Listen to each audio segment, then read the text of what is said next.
to hear that. That's okay. Migraines can be really rough.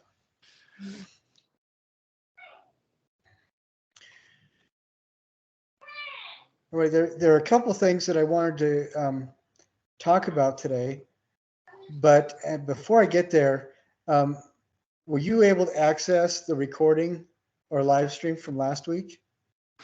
I was, yeah. The YouTube link worked. Okay, because when we were having the live meeting, I had done all the things I was supposed to record it, but it wasn't recorded and never showed up anywhere. And so I just made up a new meeting and went over the same information again. But boy, was that frustrating. Yeah. So I'm double checking every once in a while, then make sure that we're still recording, and it looks like we still are. So hopefully everything will work smoothly this time. It sounds like somebody has a lot of energy.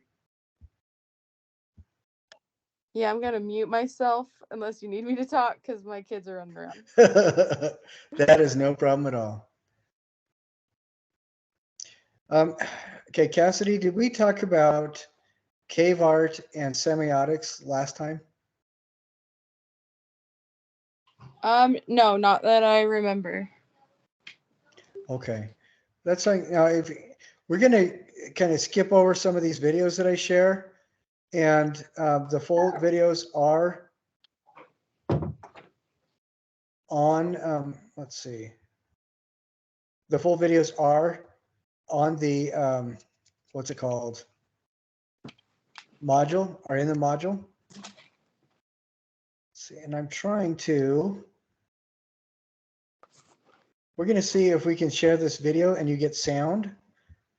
So let me know if you can hear this. Yes, I can hear it. You can? Okay. This woman is, she's a paleoanthropologist. And what is absolutely fascinating about the work that she does is she's been able to catalog something that appears to be symbols repeated in cave art across Europe spanning over 10,000 years. So we're going to look at a little bit of this video, but I would like you to watch the whole thing in the module. There's something about caves. A shadowy opening in a limestone cliff that draws you in. As you pass through the portal between light and dark, you enter a subterranean world, a place of perpetual gloom, of earthy smells, of hushed silence. Long ago in Europe, ancient people also entered these underground worlds. As witness to their passage, they left behind mysterious engravings and paintings, like this panel of humans, triangles, and zigzags from Wherein in Spain. You now walk the same path as these early artists. And in this surreal, otherworldly place, it's almost possible to imagine that you hear the muffled footfall of skin boots on soft earth, or that you see the flickering of a torch around the next bend. When I'm in a cave, I often find myself wondering, what drove these people to go so deep, to brave dangerous and narrow passageways to leave their mark? In this video clip that was shot 1/2 kilometer, or about 1/3 of a mile underground in the cave of Wherein in Spain, we found a series of red paintings on a ceiling in a previously unexplored section of the cave. As we crawled forward military style, with the ceiling getting ever lower, we finally got to a point where the ceiling was so low that my husband and project photographer Dylan could no longer achieve focus on the ceiling with his DSLR camera. So while he filmed me, I kept following the trail of red paint with a single light and a point and shoot camera that we kept for that type of occasion. Sick of hiring setters that barely book calls for your business? Sorry about that. Use AI instead. We use 5 different... I don't know how to get rid of the ads. 1/2 kilometer underground. Seriously, what was somebody doing down there with a torch or a stone lamp? I mean, me, it makes sense, right? But you know, this is the kind of question that I'm trying to answer with. So Genevieve von Pensiger does cave exploration, but with specifically the idea for of recording what she's seeing. And there are a lot of these sites that she's looked at where she started noticing there was imagery and kind of abstract symbols that started showing up over and over again. And here's something where a lot of the marks you can see have been outlined in several places to make them a little bit easier for us to recognize them. Can you see this, Cassidy? Yes. Okay.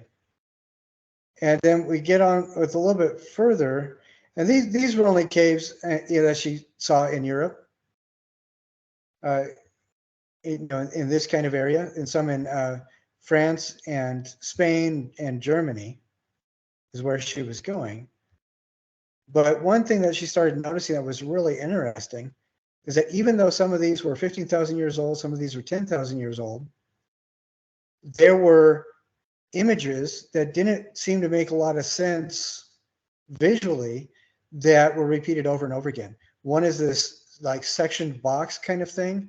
Rows of dots are another one.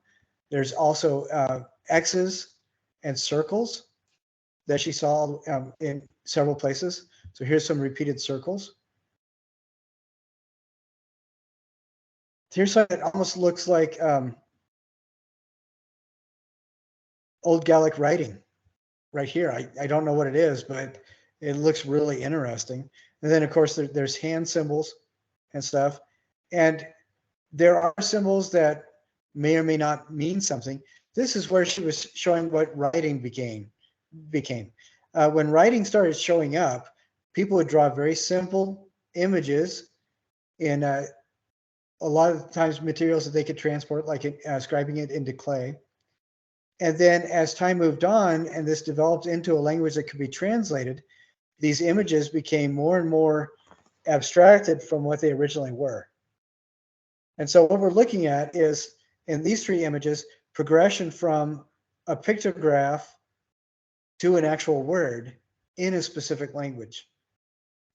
And what she saw at the caves happened before that started happening. She saw 32 different symbols that seemed to be shared among people 10,000 over a span of 10,000 years across the entire continent of Europe. And that was something that I wanted people to look at. So here's some more of those rows of dots that we see. I don't have any idea if anybody knows what these actually mean, but it's absolutely fascinating to me because they are on purpose. Here's some more things that kind of remind us of those rectangles with the partition lines in them.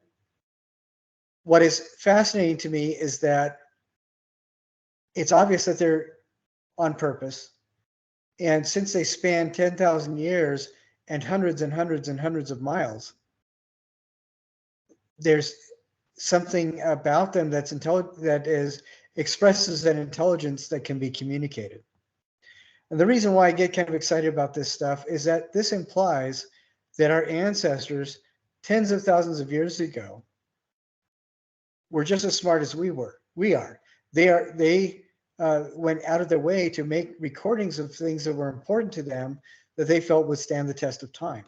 So they go into these cave systems to scribe something. They didn't have an idea if somebody in the future would ever see it, but they wanted to leave a record. And I think that is something that connects us with them, or a couple of things that connect us with them across time. The fact that they wanted to leave a record. They didn't want to be a lone voice completely by themselves. Rather, they wanted to communicate with somebody. And I think, that other thing that connects them with us is that they wanted to leave a record of themselves that somebody at some point might come across. And I think that speaks to our desires for community, for example, and a connection as well, and our desire to somehow leave a mark somewhere. Now, we don't really know what these cave paintings meant, what the symbols mean. We can kind of guess what they might represent importance-wise. But I wanted you to watch another bit of a video, and watch the whole thing, of course, after we're done. But this is just a short discussion of something called semiotics. And semiotics is just the study of meaning. So again, we're just going to watch, we may watch the whole thing. I think it's a really good animation, but would you please let me know again if you can hear this? Yeah. Cassie? Okay. All right.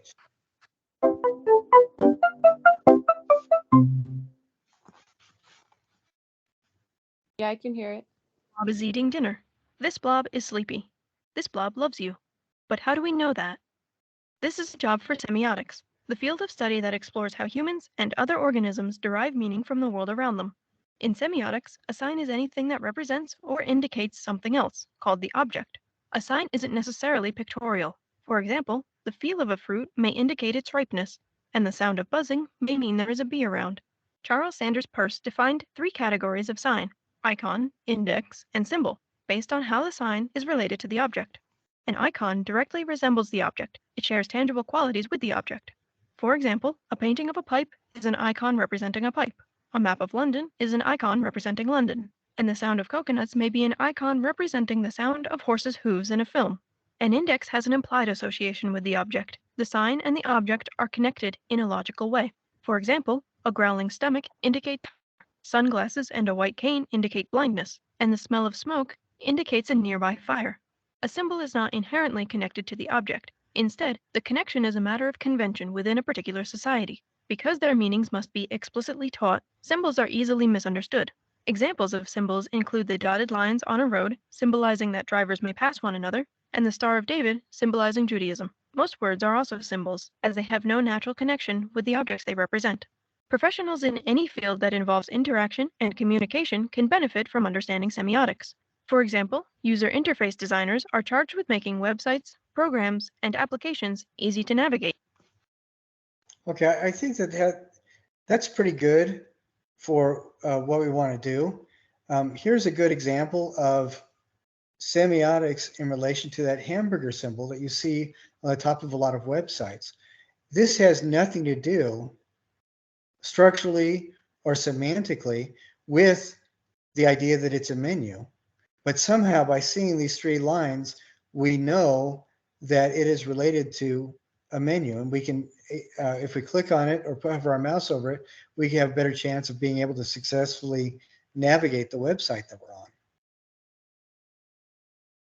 And we can, looking at this, this is not a one-for-one representation of the real world at all. But if we look at this image, Cassidy, what's this thing that my mouse arrow is circling around? A pencil. Yeah, and we know that because we've grown associations over time with this idea that this kind of rough drawing or very simplified drawing represents an item that we write with. When we look at semiotics too, there's a lot of things that we can infer using semiotics, but it's not necessarily accurate. Like, for example, if we see something that's made out of expensive materials, what can we infer about the individual that owns that item? They're wealthy. Yeah, exactly. Perfectly. But sometimes what we infer talks more about or speaks more to our own perspective than somebody else's. Like, for example, emojis, whatever they're called, emojis on their phone, they originally were developed as a communication shortcut in Japan. And when we see an emoji of one of those yellow faces with smoke blowing out of the nose, what's the first thing we think it means? Anger or frustration. Yeah, exactly. But in the culture of Japan, where this symbol was originated, it actually was used to represent satisfaction. Like when you get done climbing something and you're happy that you're at the top, you breathe out a burst of air that represents your satisfaction or relief. And so it actually meant I'm relieved after having done a good job, which is not at all how we see it, is it? You got the anger, and originally it was meant to be relief. Isn't that interesting? Yeah. And this is the same kind of thing. This symbol was originally meant to represent somebody who's sleepy. And then in the West, we assume that it means somebody who's crying, or that's what we use it for. And I think we have to be careful.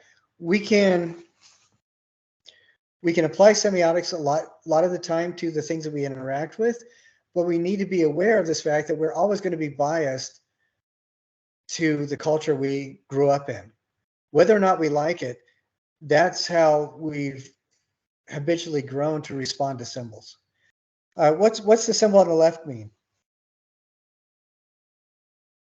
To recycle? Yeah, and what's the symbol on the right? I'm assuming other waste. Yeah, exactly. Very good. And that is something that we are very comfortable and familiar with. Perhaps there's another culture where they mean very different things. I don't know. But my point is that there are a lot of things, this whole cartoon, I love this animation because there's a lot of things in it that kind of speak to our awareness of the symbols that we use all the time, just habitually. Like if we look at this, just the letters don't really mean anything by themselves, but we have grown accustomed to using the letters as symbols for sounds, and then connected together, they become symbols for ideas. Mm-hmm. And I wonder, like particularly in the case with the cave art, I wonder how much of that might have been going on. A language that's recorded generally is going to be different than reuse symbols in a way that a language will be consistent enough that someone else can actually translate it. And I think that that's going to be one of the big differences. Now, I mention this because it's important to think about that as we go forward.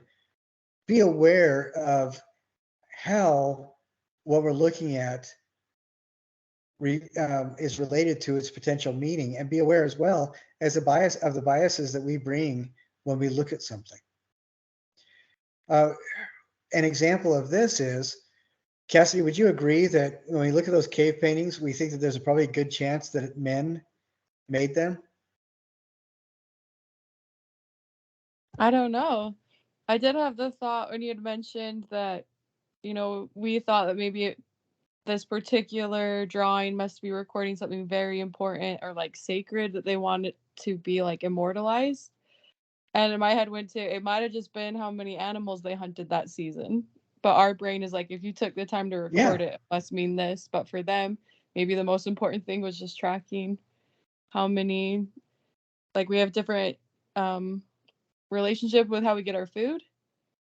So for them, that would have been just as important. Yeah, exactly. That's a really, really good observation. Well, and I really appreciate what you said, that there's no way of knowing who made the marks, and I like that, because the accepted, whenever I say things like accepted or whatever, I am just imagine huge foam fingers making air quotes. It was accepted. It has been accepted for years that men were the ones who primarily made these marks in caves. And one of the things that's fascinating about that is there is actually a way that people could get an idea of whether or not the gender was a factor in how the art was made or who made the art. And I wanted to share that really quick with you guys, with everybody.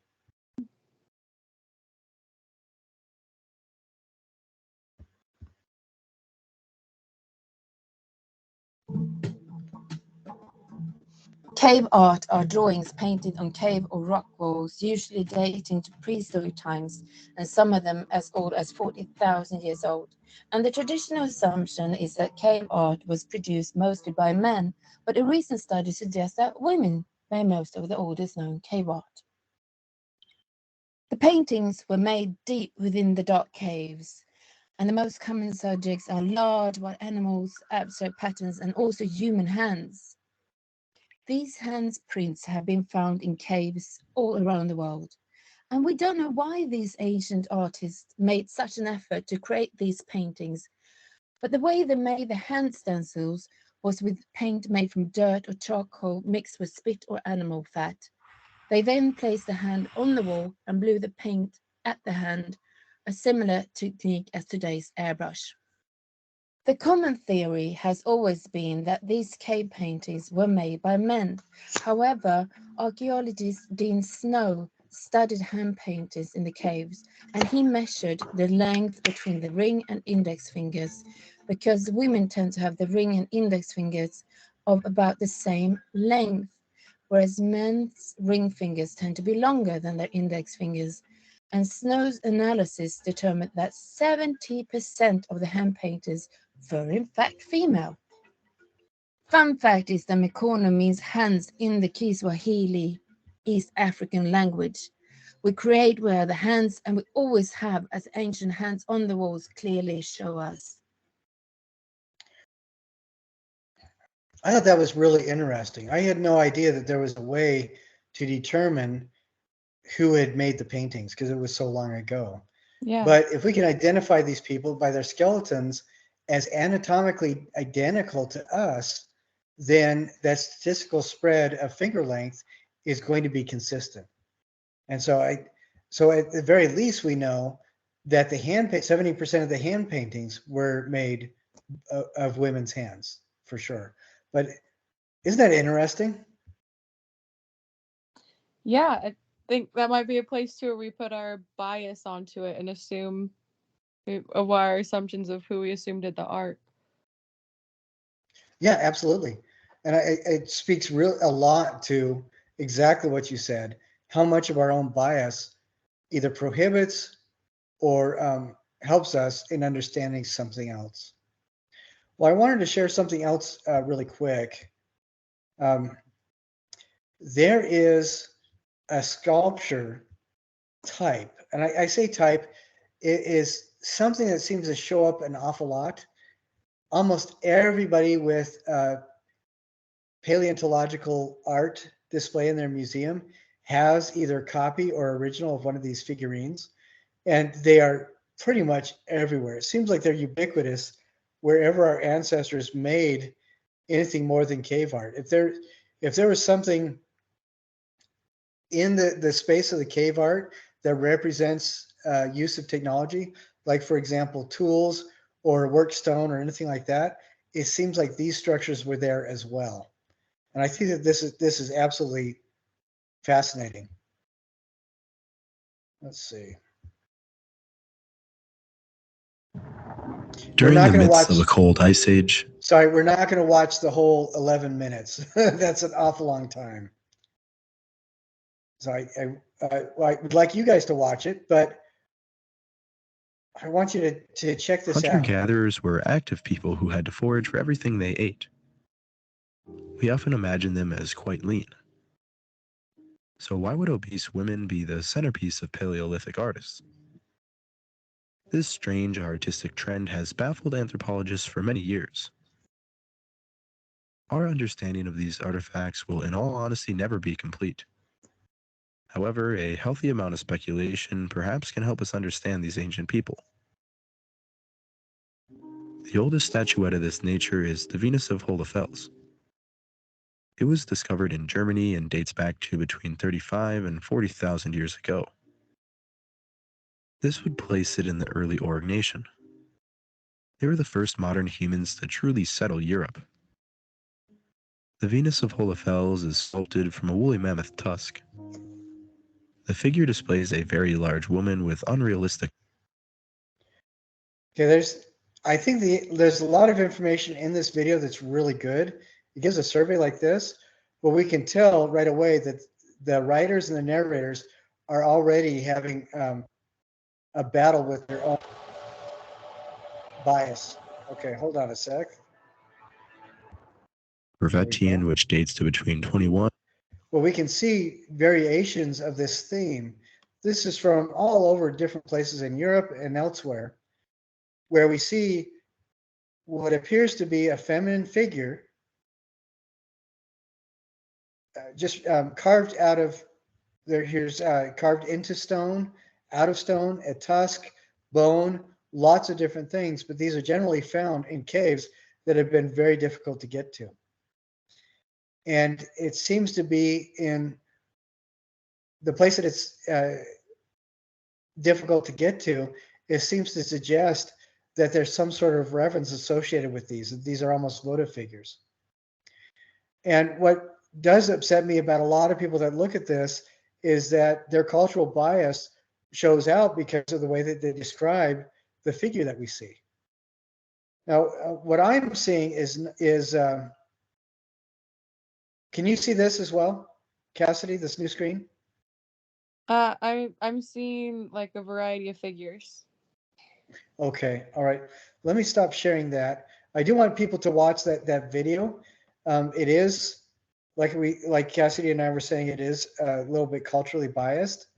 The shape of a person, whether or not, or the words we choose to describe the shape of a person is more indicative of the point of view of the individual doing the describing than it is a lot of the times of the person.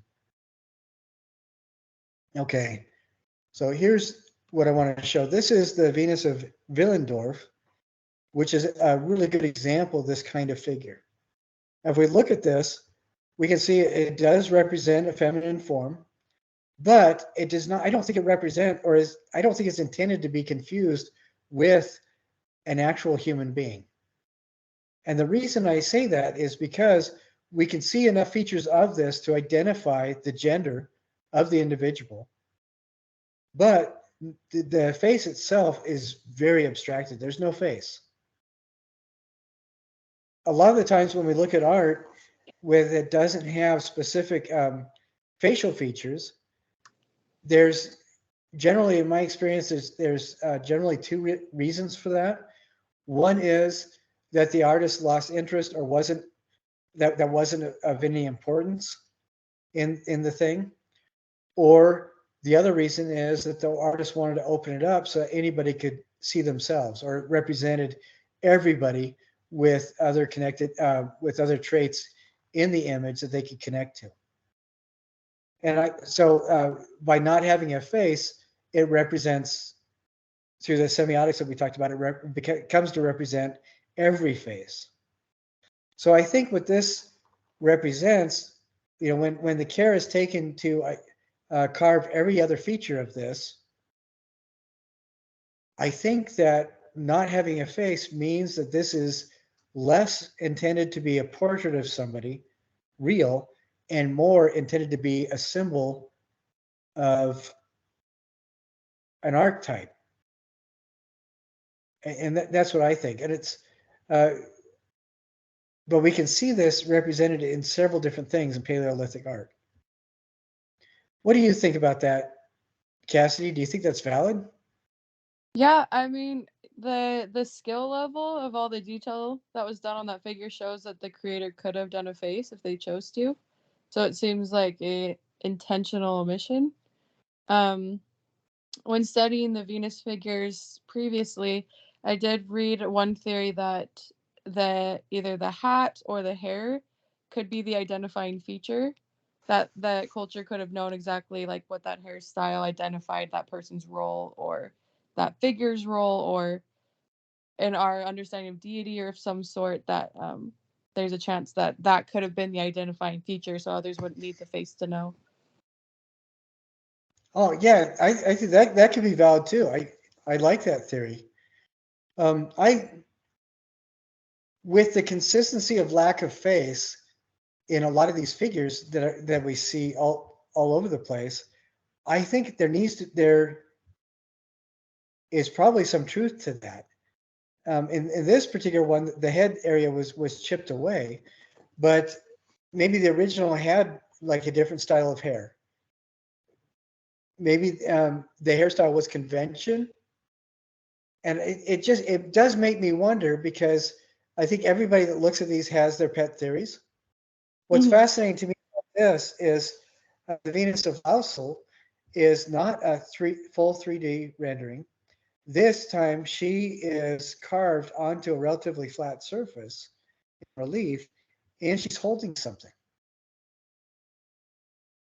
I think this is fascinating because there are elements of relation. You know, we can see similar things. The way that the legs and torso are idealized, and the way that the arms are relatively simplified is very consistent with the other images of Venuses that we've seen.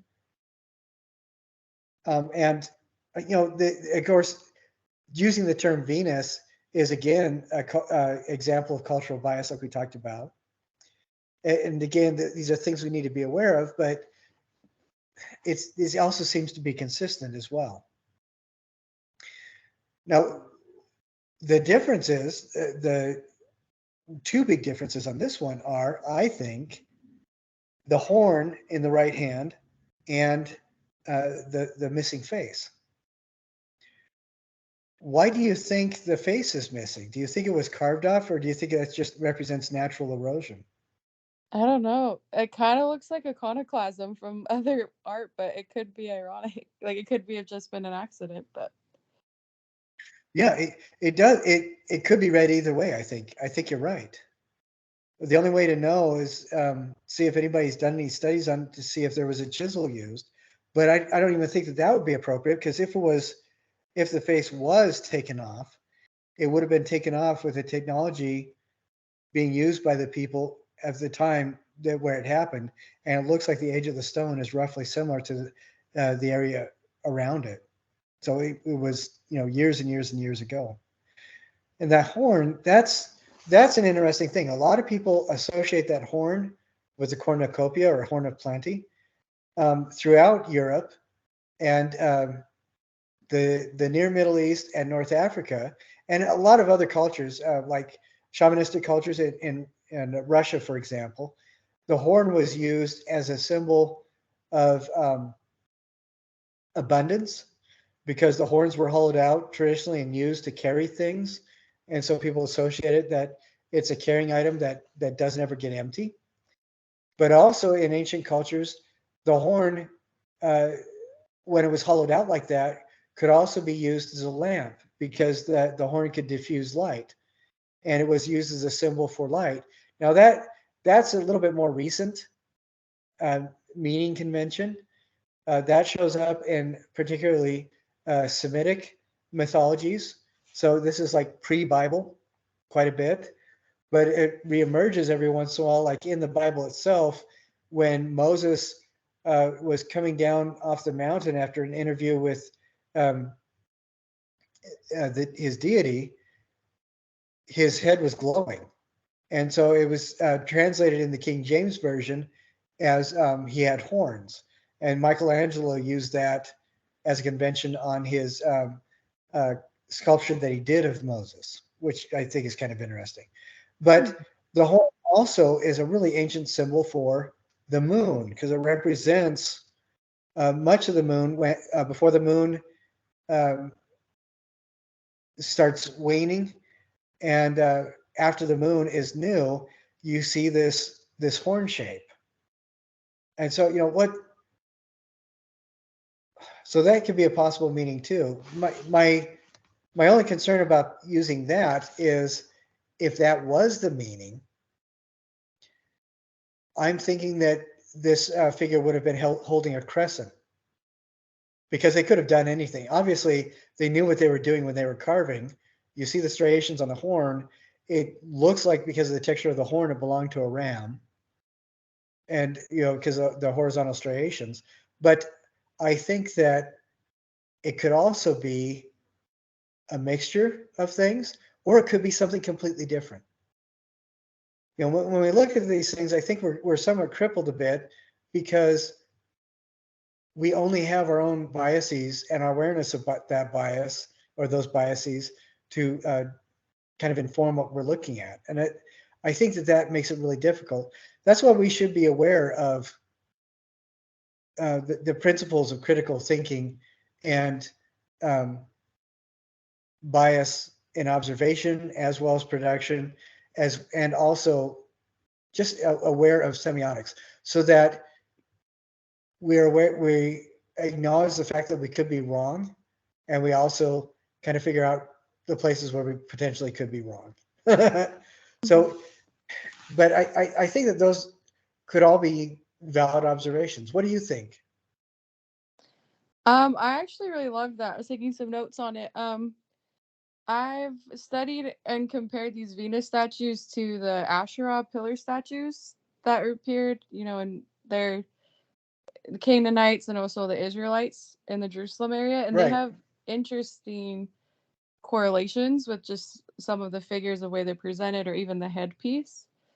And I've always been curious if any of that documentation, because we don't have the documentation prehistory, but we have some documentation later, to ever like try to fill those gaps or see if there is anything that got passed down to other cultures that might be able to help us like induce a little bit more about maybe where they were going. That is really interesting. And sometimes what I think really frustrating is we don't know entirely how things are dated or how they correlate, because all we have is people's best guesses, essentially. And one example of that is that there is a funerary structure compound that was discovered about, maybe I want to say about 15 years ago in Egypt, which shows it's markedly non-Egyptian in iconography. It's a lot more Semitic in iconography. And it seems that it would be consistent with the story of Joseph and his siblings as related in the Old Testament, except for the fact that it is several centuries out of date. It's not the right date for it to tie directly to the story about Abraham and Joseph and all those, and Joseph and his siblings going into Egypt. And what's fascinating about that's one thing. Another thing is that the headdress that is shown in this funerary compound is very similar to the headdress that we saw on the Venus of Willendorf. But what's interesting to me is that the reason why the time doesn't line up is because of the assumed ages of the dynasties of kings in Egypt. And there are actually some windows that are gaps that people essentially made intelligent guesses at, that if the windows expanded one way or another, then everything would dovetail together. But the other thing to think about too is, how consistent were time frames in the Bible as well. Mm-hmm. Just as an example, the creation story relates about 16 to 17 billion years of history in the natural world, but it's explained as having happened in 6 days. So yeah, and these are just interesting things to think about. So if anybody's interested in going down those kinds of rabbit holes, please feel free. I would suggest giving yourself a time limit, though. I think that those are really important things to look at and to think about. As we are dealing with, there is a little bit of discomfort when we're talking about gender in art history. And I'm just going to speak to my own personal experience for a little bit. A lot of the way we view art history today is in reaction to or holdovers from how art history was portrayed a couple hundred years ago. And in this instance, European art history was pretty much controlled, it seems like, by the academies or structured schools that taught it, which seemed to reinforce the idea that this was a male's role. And so the traditional canon of artists that people talk about and we're responsible for learning seems to have an awful lot of European males as the artists. I mean, like, we rarely learn about any of the women artists that were in the Renaissance, and there were women artists in the Renaissance. there were sculptors and painters. And we assume in our cultural bias that different roles were filled mostly by different genders. And I think one of the things as we go forward in this class is we need to really carefully consider something. In the projects and stuff that everybody's doing, what I would really like people to consider is challenging yourself. You know, find examples where somebody else's culture or the expressions of their cultural bias are directly at odds with your own, or at least not the same as your own. I remember last week I talked a little bit about my experience with the Maori elder, and when we think about things like just assuming that all the artists in a certain batch were like this, or everybody in that field was a certain way or whatever like that, I think it kind of closed our doors to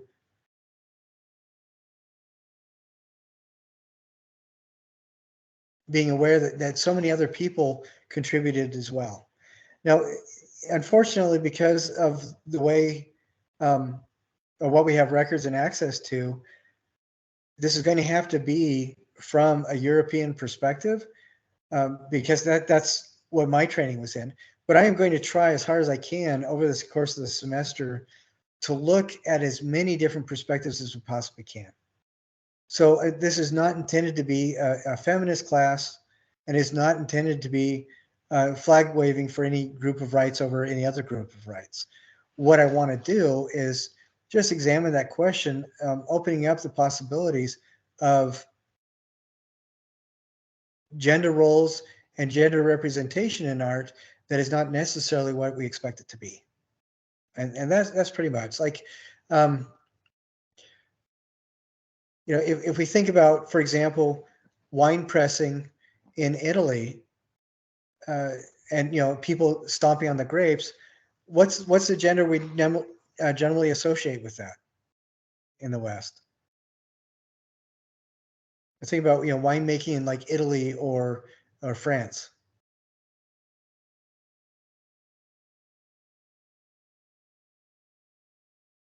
I And don't I'm have I thinking, don't know. well, in movie representation, it becomes kind of a romanticized thing where it's either everybody in the village or it's women, you know, that do it. And then we go to Georgia in Russia, where the oldest wine apparently appeared. And the traditional role for pressing the grapes by foot is a male's role. If we look at a lot of the European pioneers that traveled across the North American continent,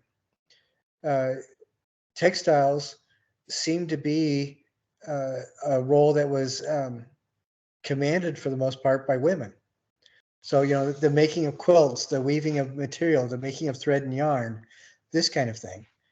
What is interesting is I found out like Brigham Young, who was one of the early founders of the state of Utah, he was recognized as an expert tatter.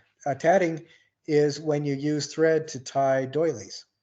So, you know, Brigham Young was a doily maker. And I think I mentioned last week, in I believe it's Ghana, the kente cloth is a traditional garment, a traditional textile that's designed, woven, and assembled by men. And so, you know, these kinds of things I think are interesting because it forces us to address the fact of cultural bias. And I don't want to feel like we're being combative against it or anything like that, but just being aware of it makes it kind of a fun journey to find out all these other things that we could find out. And so that was, I think, my point, being aware of that. But as we look for information, I think it's also important to look at two other biases that are really important. So we talked about cultural bias. Another bias that we have is something that infects all of our social media use. And this is why search engines like to keep a record of what you're looking for. Um, can you guess what this bias is? Your interests? Yeah, it's based on your interests. It's called, the technical term is confirmation bias, where Gotcha. the search engines are designed to help you examine more of your interests that you're expressing. So it's gives you news in general and gives you search results in general, if it has access to your history, that support the things that you already think you know. And one of the problems with when we do research like that, we've got to be aware of that, because otherwise we're just going to look for stuff that supports the information we already think we know. And we can learn doing that, but it can become a struggle, especially if we're trying to examine cultures different than our own. Another example of bias that we have to be aware of is, and I'll approach this just by example. If we talk about the impact making a national park has on the people that lived in that area before it became a national park. Do you think the story would read one way if it was somebody who whose home was taken away from them? Or do you think it would, and do you think it would read a different way completely if it was written by somebody like a member of the Sierra Club, who's all about environmental conservation? Do you think those two articles would be very different when it's about the same event? Yeah, that'd be really different. Yeah. And so this bias is called reporting bias or narrative bias. And we've got to be aware of that too. Now, you can still get a lot of valuable information, but when you're reading about how the Gulf Coast is doing, many, many years after BP oil spill, it's going to read one way when the articles are meant for an audience of the shellfish industry that was really decimated in the coast of on the coast of southern Alabama, and it will read quite different than the executives of different oil companies. And so we've just got to be aware of that. They may have both have access to the exact same information, but the narrative or reporting bias is going to produce very different articles. So as you go through and work forward in this class, just keep all those things kind of bubbling in the back of your head. And I think it may not directly impact how you find your information, but I think it will help you be aware of the different possibilities for how we come to that information, how we digest it. So that's a lot of stuff to keep in your head at the same time. I would just recommend like every week going over those 4 tools, reminding you of what those 4 tools are: describe, analyze, interpret, and evaluate. And try to do that with the artwork that you see. And within about a month or so, you'll recognize that you're doing this automatically, not just with artwork, but mostly with everything else too. Be aware of confirmation bias. Be aware of those moments too when you come to new information and it starts making you feel a little bit uncomfortable. Because I think that's a good indicator that one of 2 things: either it's an indicator that your mind really doesn't want you to go there, and it might not be a good thing, but also a lot of the times it's an indicator that this is going to be challenging your suppositions, and on the other side of that discomfort is going to be relief. It's going to be a feeling of expansion. So think about that. Keep that in your mind too. Now, one of the things, I know that's a lot to keep in your mind. I'm sorry, especially when you have a migraine that is just really brutal. One of the things I point out in this module is I have a video on gender fluidity in mythology. And I thought that this was kind of an important thing to be aware of. Now, what do you think, or I'm not going to say what do you think, what do you believe are some of the are potential synonyms that other people might think of when they hear the term myth or mythology? Like a fairy tale or like folk story. Right, exactly. And I think this is kind of, it's a little disappointing from, that's exactly what people think, but it is a little bit disappointing from the perspective that we are using as we go through this class, because myth has become so associated with campfire stories and these kinds of things. People don't realize that the folk tales or the myth stories are actually reflections of what the myth is. And in this module, I describe a little bit about what myth, the word myth actually means. It actually means spoken truth. And what is interesting to me is that the history of the use of myth suggests that the myth is not the story that we read or tell or listen to. Rather, the myth is the set of ideas that the story is meant to illustrate. So the myth or mythology is actually how we categorize and respond to the information we receive in our day-to-day lives. It kind of governs how we react to our experienced reality. So from a very practical sense, myth then, because it's the tool through which we live reality, myth becomes more real than reality. It's more true than truth. So I want you to think about that. It's a different way of thinking of myth, and I think it's a lot less dismissive. Because when people start sharing a lot of these mythology stories, like the Greek mythology stories are a lot of fun. Norse mythology, that's what pops up in comic books all the time.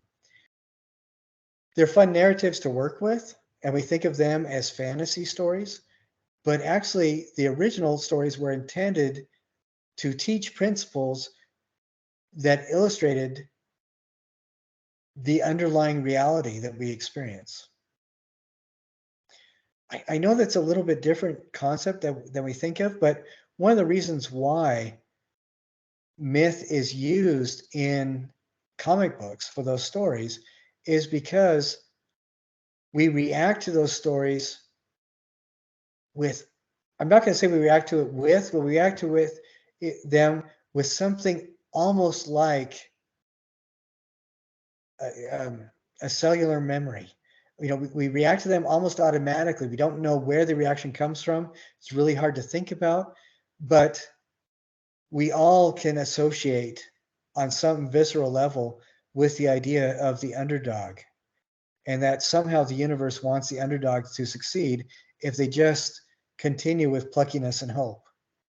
That's something that we all hope for, and we want it to be real in a gut level. And I think that speaks more to the idea of the myth that I'm talking about than the concept of myth as fantasy.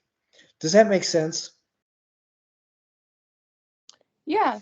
I was actually just reading a news article about how Brian Head does this like offering every year to the Norse god of snow. And I was laughing and kind of looking at me like that'd be fun, like if I might be up skiing the weekend they're doing it, and trying to think like how would that work if like I don't worship Norse gods, like but take part in that. And I liked hearing like that there's something that rings true about the principle behind it and the respect for the snow that the mountain needs. And I found that kind of interesting. I like that. That is a really good perspective, because a lot of the times we get comfortable separating ourselves from the things that we experience, and and I'll just say this as an example. If you talk to any experienced woodworker, anybody who lays bricks or does masonry, or I was actually talking to a woman who is an absolute expert on operating heavy machinery. like those huge shovels and bulldozers and things like that. And what she talked about was a similar kind of idea where you have to respect the machine. And it's almost a respect towards the machine as if the machine was a living thing and represented something bigger than what you could possibly understand. And that sounds really mystical, but the reality is, the functional reality is, it really helped her to avoid accidents. It helped her to keep focused on her job. It helped her so that she didn't injure herself or anybody around her. And she was an absolute expert on her craft. And it was just kind of fun to watch her do what she did because she knew exactly how to do what she did. But it comes down to respecting the thing and having, and your own behavior kind of expresses that. And I think that kind of ties into what you're talking about, because enjoying yourself in snow can be incredibly dangerous. And the people that get hurt more often than not are the people that don't respect the potential for danger and harm. And by personifying that relationship, I think it helps us wrap our heads around the idea of safety a little bit more practically. What do you think? Yeah, that was really cool. I think that's an excellent perspective to have. One thing that, so I did talk about how ancient mythologies defy the gender binary. This is a video that I wanted people to watch. Like I said, that there are things that will make us uncomfortable in this class, or could potentially make us uncomfortable. And what's interesting to me is I'm a folklorist. And what a lot of people don't realize, people that enjoy mythology because of the campfire story aspect to it, what they don't realize is that our ancestors from many different spiritual traditions viewed gender identity as something quite a bit more fluid than a lot of people have a tendency to today. In Greek myth, there are many examples of people being asking for salvation from gods or protection whose genders are changed. Men changing into women so that people will dismiss them as warriors, and and they're left alone, or women who are being victimized, where the gods spontaneously change them into men that become powerful. And it seems to me that a lot of the times these kinds of stories are almost seem to be intended to challenge gender bias expectations that people have. I think one example of that is on a little bit of a gentler level is the story of Mulan, which was based on a historical event. And this wasn't just a one-time thing. It happened several times. There were most cultures around the world that we have records of, there are examples that you can find of women who disguise themselves as men in order to do something that was traditionally considered a male role. And a lot of the times they become warriors that are exceptional. One of my favorite examples of this is the story of Hatshepsut, and this is actually historical. Hatshepsut was the most powerful pharaoh, I think, in Egyptian history. She was the most powerful man on the planet. And I use both those genders because she and her husband had a boy.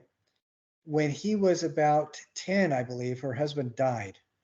And Hatshepsut saw that everybody was kind of gathering around her son and her like vultures at a feast. And she knew a lot of these people, if they could get her son under their control, because the tradition was, after the male pharaoh died, the next male in his line takes up the mantle. And if he was not quite an adult, then everybody would advise him, of course, only with the purity of the kingdom in mind. And we know how far that would go. But so while people were still reeling from the death of her husband, Hatshepsut had herself declared a man. And then she had herself as a man, coronated as a man, as the new pharaoh. And there are scenes of this where while her husband is alive, you can see her very obviously a woman. Immediately on her husband's death, suddenly she is shown, same name, Hatshepsut, with a beard and a flat chest, and she is very obviously a man. And then as things calmed down a little bit, she said, as Pharaoh and the hand of God on earth, I declare that during the rest of this reign, I will rule in the body of a woman. And then she took off her beard and revealed herself as a woman again. And she ruled as a woman pharaoh, not a queen, but as a pharaoh, until her son became old enough and educated enough that she felt he could take the throne. And then her son, she abdicated in favor of her son. Her son made her a lifelong priestess, and so she had a compound that she lived at. And then she advised her son to remove as much evidence of her presence as he could. And the only reason we know about her is because in the 90s, people started recognizing that the bricks that her son had used as rubble actually fit together. And this was one of the best examples of digitalization and computers being used to reconstruct historical monuments, because all these bricks, computers were used to piece it together like a gigantic, several thousand-year-old jigsaw puzzle. And that's how we know about the history of Hatshepsut. But that itself, I think, is an absolutely fascinating story, and that would be worth anybody doing a project on. Even just a little bit of that. So again, this idea of gender fluidity. You have a woman who becomes a man, who becomes a woman again, and she was without doubt a woman who was the most powerful man on the planet. And I just think that's an awesome story. Had you heard of that, Cassidy? I hadn't, no. But it's an excellent. I think it's an excellent example of how people don't always look at gender the same way. The way we, again, it's indicative of a little bit of cultural bias like we have today. But I think it's a fascinating story. Now, the next thing I wanted to touch on was relatively briefly was an application of semiotics.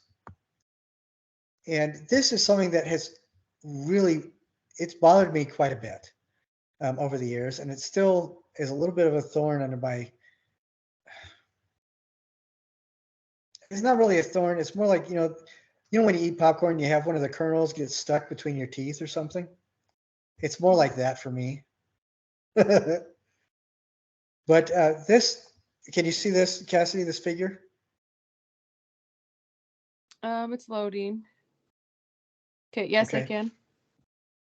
Okay, this was known for a long time as a cycladic idol. Now they're called figurines, but when I was young, they were still called idols. These figures are generally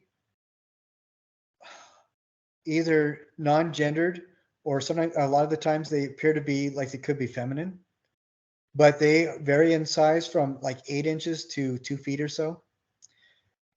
They generally are in the same form with the legs close together and the arms folded, or the arms are at their sides. And then you have the stylized face.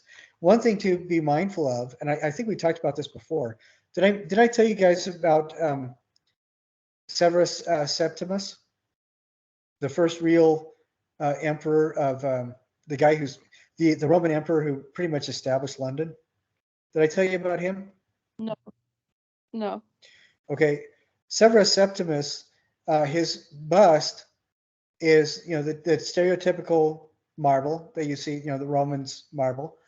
And it wasn't until material scientists started doing some microscopic tests, they found out that Severus Septimus, the bust was painted with bright colors, and his skin was actually painted as black. And doing some more digging into the historical record, they found out because of that, they were able to confirm that Severus Septimus was a Roman emperor whose family were citizens from the Roman Empire from Africa. So they were black Africans that, and he was a black African emperor of Rome, which really surprised a lot of people. It really shouldn't, because Rome, the racism in Rome was more a factor of where you were from than what you look like, because anybody who had the willpower and the capacity to do it could become a citizen, and they would receive all the same benefits and rights of any other citizen. But what's the point of that short story is that we're aware now, because of the studies that have been done with material scientists, that a lot of these things that you see that are just plain stone most likely had been painted originally. So there's a really good chance that this figure that we see that just looks like flat colored stone or ivory or whatever, or bone, was potentially painted. So, instead of a flat face, it could have had a painted face on it. Now, okay, so we look at this. It's called the Cycladic idol, because the assumption was everybody had these in their homes as part of their worship services or their worship processes. Now, if we apply semiotics to where these were found in homes, a lot of the times these were found in areas that people guess were sleeping areas, like along the walls near fires, for example, or if the home had multiple rooms in a room that people think made more sense to be a bedroom as opposed to the kitchen and living area. Now, just looking at the size and shape of this thing, knowing it's going to be about a foot long, and just the shape of it, it's probably painted with a face and things like that, but you could wrap things around it like clothing. Especially when the Barbie movie came out, what do you think this could also be? Knowing, using your semiotics, knowing that this was found a lot of the times in the bedrooms, what do you think this could also be? Like a doll? Yeah.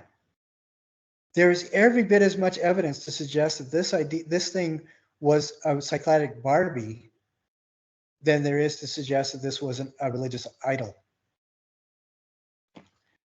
Knowing that, it really changes things quite a bit. And we can look at a lot of different ancient cultures and see that there were toys. There were gendered toys. There were non-gendered toys. And we see that parents wanted to keep their kids occupied just like we do today. And kids of our ancestors learned a lot through play, just like kids learn through play today. But it does open a door to different ways of different perspective, doesn't it?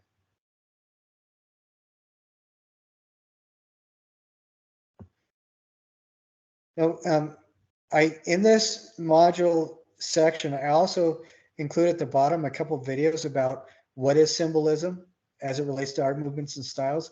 And I also added something that I thought was just kind of fun: coolest hidden symbols in paintings of art history and their meanings. And there's some really groovy stuff there. Now, every once in a while, I've got to warn you, not all the stuff that I share with you is strictly academic. Some of the stuff that I put in these modules is going to be a video produced by like Ancient Aliens or something like that, because I think stuff like that every once in a while is kind of fun.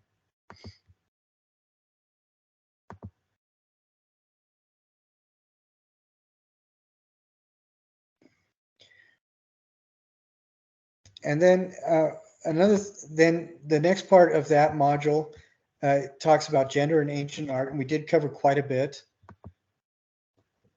Excuse me, quite a bit of that already. That was the main part of today's discussion. And I wanted to get to an assignment that I uploaded, and this is something that I want you guys to explore and then give me feedback. Again, Cassidy, do you remember what I was saying about due dates? They weren't 100% solid yet on the syllabus. Right.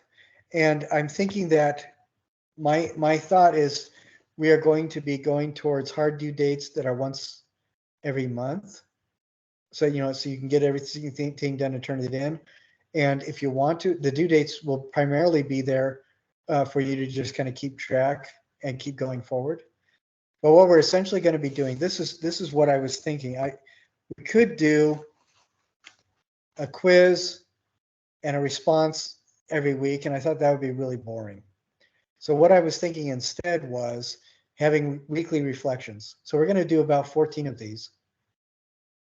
But every week, after watching the videos and thinking about what you are looking at, you're going to pick 3 objects from the stuff that we covered that week, and you apply your skills of critical thinking through the 4 tools of artistic critique, and use that to inform a reflection about a number of different things. And you could, and I described several different ways of doing this.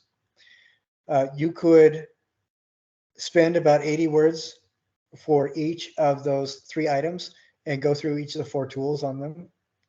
Or you could be aware of those tools and briefly describe the items and then talk about how they fit in their cultural context. Or you could also compare them to each other. You could show how they're different. Maybe if you know their timelines, you could also suggest how they could be related to each other. In art history, instead of saying, I'm sorry, I do enjoy the TV show Ancient Aliens, but there's a lot of supposition that really is not documentable. When somebody goes to different sides of the planet and shows things that look very parallel and say, well, it's obvious that this influenced the other. In art history, we have to see if there's a way that we can document how there's a possibility that one thing influenced another. An example of this is when somebody starts talking about pyramids all over the planet. The pyramids were not all built at the same time. And so their relationship around the planet is a lot more complex than having alien overlords directing people to build them. And I think an example of this kind of comparison would be, let's say you find a building, a circular tower among the Maya, and then you find a circular tower that was in Rhode Island, and maybe you find a circular tower in Italy.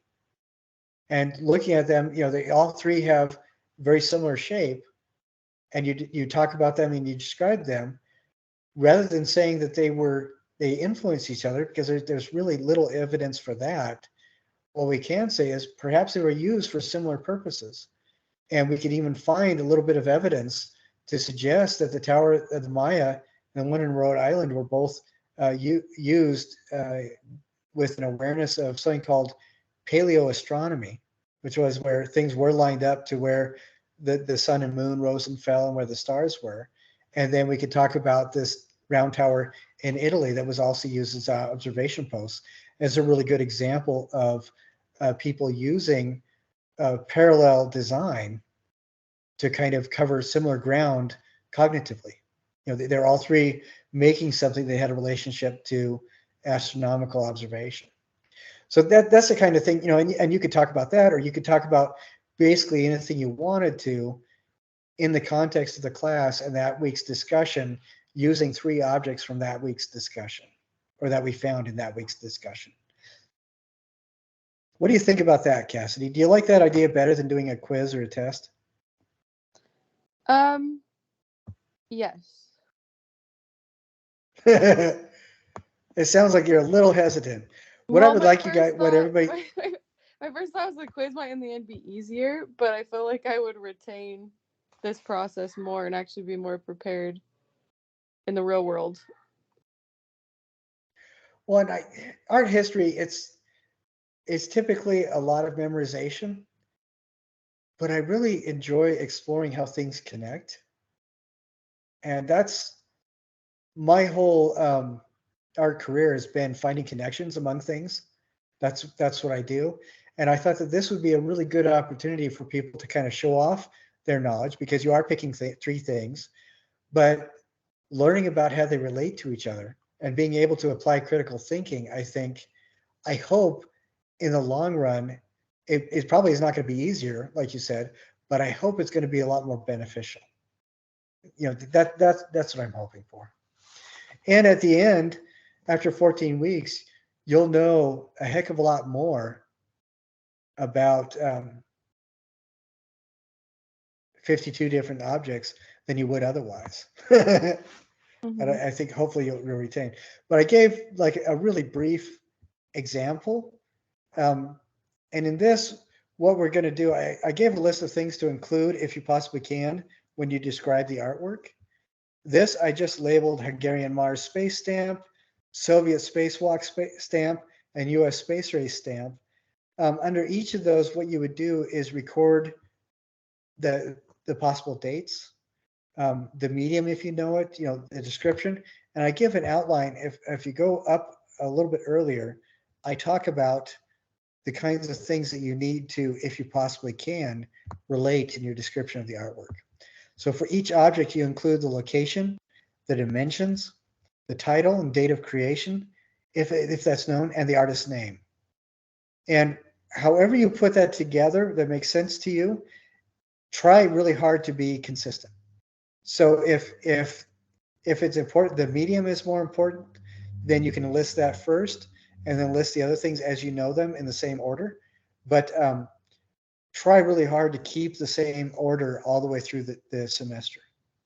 The reason I say that instead of giving you an order, if in our research we come across an order that is specific and seems to be best practices, then we'll change everything and adapt it to that order. But for right now, I think this is the order. This is what we'll use, and I'll have you keep the order in just consistent throughout the term. Now, looking at this, you're not going to always know the original location of the piece, but you'll know you could know the collection it's in, for example. Like, for example, if you're talking about a Baghdad battery that was discovered out in Iraq, and it dates back to 3,200 years old, but presently it's in a museum in Springville, then you'll say, for that part of it, you'll say, originally thought to be from Baghdad, Iraq, but currently in a museum collection of the Springville Museum of Art. That would do for the location of the piece. The dimensions, as much as possible for three-dimensional things, you do it in this order: height, width, and depth. For two-dimensional things, the height is first and the width is second. The medium, what it's made out of, if it's terracotta, if it's silkscreen, if it's a lithograph or whatever, that's going to be the medium. The artist's name, if known. Like those stamps, it's really rare that you will be able to discover the original artist's name for the stamp. I did meet one of the individuals who did a lot of stamp design and painting for the Soviets, particularly around the Olympics, but he did it as his job, and the Soviet government never acknowledged his individual contribution to the artwork. So, some of these things you're not going to find. Title, if it's known, and the title of these are going to be more descriptive. Like this is Hungarian Mars spaceflight stamp, postage stamp. That's going to be the quote unquote title because it's more descriptive. And then I think the last thing is the date. I think these are all approximately 60s, early 70s. That's what I'm guessing, or mid 70s. If you don't know the exact date, you can do the year. If you don't know the exact year, but you know the period, like it's a spread between like 1968 and 1974, you can say circa, or for short, CA, early 1970s, and that would be just great.